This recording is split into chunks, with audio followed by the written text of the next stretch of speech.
నమస్తే ఇవాల్టి వార్తలకు స్వాగతం. వనపర్తి నియోజకవర్గంలో త్వరలోనే 985 కోట్లతో గొల్లపల్లి రిజర్వాయర్ నిర్మాణం చేపట్టనున్నట్లు వనపర్తి ఎమ్మెల్యే తూడి మేఘారెడ్డి పేర్కొన్నారు. గత పాలకులు వనపర్తి నియోజకవర్గంలో అభివృద్ధి కంటే అవినీతి ఎక్కువగా చేశారని, సమవుజ్జి గురించి మాట్లాడేటప్పుడు అవినీతిలో కాకుండా అభివృద్ధిలో సమవుజ్జిగా ఉంటే ఎంతో బాగుపడేదని ఎమ్మెల్యే మేఘారెడ్డి పేర్కొన్నారు.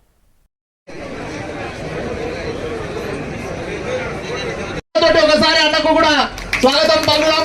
అలాగే ఇది ఒక ఉద్యమ కార్యక్రమంగా, అంటే ప్రతి నెల కూడా 1 లేదా 2 దఫలుగా కోట్ల రూపాయల విలువైనటువంటి చెక్కులను తీసుకొచ్చి మనకు అప్పచెప్తున్నటువంటి మేఘారెడ్డి అన్న గారికి మరొకసారి ధన్యవాదాలు. అదే విధంగా ఇది ఒక పెద్ద చరిత్రాత్మకమైన విషయమే కాబట్టి అన్నగారు ఏ టైంలో కూడా ఎడికాడకుండా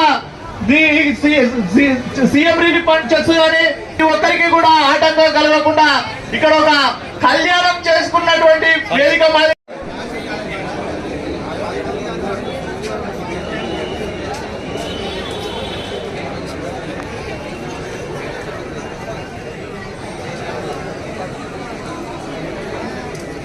చెక్కులు 2,07,00,000 అవి కూడా తీసుకుంటున్నాం. దాంతో పాటు ఇప్పటి వరకు మన వనపర్తి నియోజకవర్గంలో 8 విడతలుగా దాదాపు 3,849 మందికి సీఎంఆర్ఎఫ్ చెక్కులు తెచ్చున్నాం. అది 8,26,00,000 తెచ్చున్నాం మనం 15 నెలల్లో సీఎంఆర్ఎఫ్ చెక్స్. దాంతోపాటు 3,458 షాదీ ముబారక్ కళ్యాణ లక్ష్మి చెక్కులు తెచ్చున్నాం. అవి ఒక 36,42,00,000.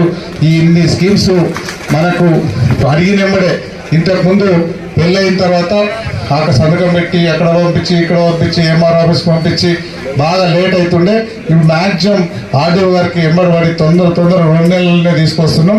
ఈ 2 నెలలనే ఇంత తొందర మనం లెటర్ పంపించినే సీఎంఆర్ఎఫ్ కానీ కళ్యాణ లక్ష్మి కానీ అభివృద్ధి కార్యక్రమాలు కానీ ఇంత తొందర మనకి ఇస్తున్న గౌరవ ముఖ్యమంత్రి గారికి ఒక్కసారి మనందరం చప్పట్లతో అభినందనలు తెలియజేయాలని కోరుకుంటూ, ఈ వేదిక మీద ఈ కార్యక్రమంలో నాతో పాటు ఇక్కడ పాల్గొంటున్న ఫిబ్రవరి మార్కెట్ చైర్మన్ వైస్ చైర్మన్ గారు, Wanaparthy market chairman vice chairman గారు, సింగిల్ విండో అధ్యక్షులు ఉన్నారు వాళ్ళు, మాజీ జెడ్పీటీసీలు, మాజీ ఎంపీపీలు, మండల పార్టీ అధ్యక్షులు, బ్లాక్ కాంగ్రెస్ అధ్యక్షులు.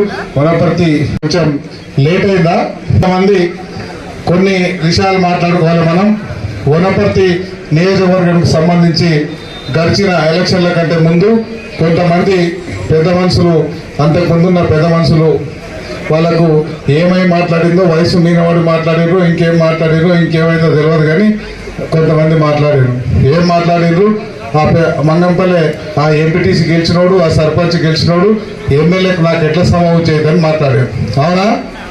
మాట్లాడారు కదా. మాట్లాడితే మరి ఇక్కడ ఉన్న మీరందరూ, వేదిక మీద ఉన్న వీళ్ళందరూ, మన యూత్ కాంగ్రెస్ ఆదిత్య ఉన్నాడు ఆయన, మిగతా అందరూ ఇక్కడున్న వనపర్తి నియోజకవర్గానికి సంబంధించిన పెద్దలందరూ అట్లా సమవుజ్జి అంటే అట్లా మీకోసం కొంచెం పంచ కట్టుకొని, గొడుగు పెట్టుకొని, పెద్ద పెద్ద బిల్డింగ్లు కట్టుకొని, ఫామ్ హౌస్లకు ఎవరికి రానియకుండా, క్యాంప్ ఆఫీస్కి ఎవరిని రానియకుండా, నేను హైదరాబాద్లో ఆయన నిజాం దొర, ఇక్కడ వనపర్తి రాజా అట్లా అనుకునే వాళ్ళకి అందరికీ కర్రు కాల్చి వాత పెట్టి 100 అడుగుల గుంత తీసి లోన బాతి పెట్టి మనందరం వనపర్తి నియోజకవర్గంలో వనపర్తి ఎమ్మెల్యేగా మీరు గెలిపించిన తర్వాత ఆ రోజు నుంచి సమవుజ్జి అని వాళ్ళకు తెలుసో తెలియకో ఆ మూర్ఖులు మాట్లాడింది. కాబట్టి సమవుజ్జి అనేది, నేను సమవుజ్జి అనేతో ఇప్పుడు మాట్లాడిన గురించి మాట్లాడతలేను.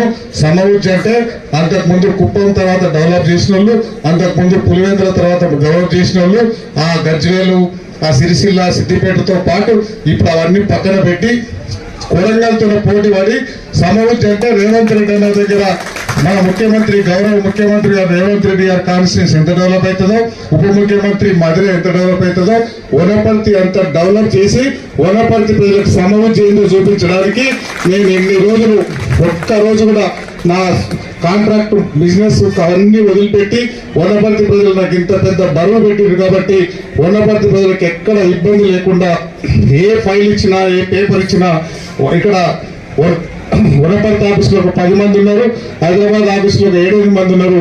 అందరినీ హాస్పిటల్ సైడ్ నీ దానికో నీ దీనికో అందరు నాయకులు నిలబడితే ముందర ఎమ్మెల్యే గారు కూర్చుంటారు. ఏ మండలంలో అయినా సరే ఆ నాయకులు మొత్తం వెనకాల కూర్చోండి. ఇప్పుడు మీరు కూర్చోలే, మీరు ఎందుకు గన్పూర్ మండల లబ్ధిదారులకు గౌరవ ఎమ్మెల్యే గారి చేతుల మీదుగా చెక్కుల పంపిణీ జరుగుతూ ఉన్నది. నెక్స్ట్ గోపాల్పేట్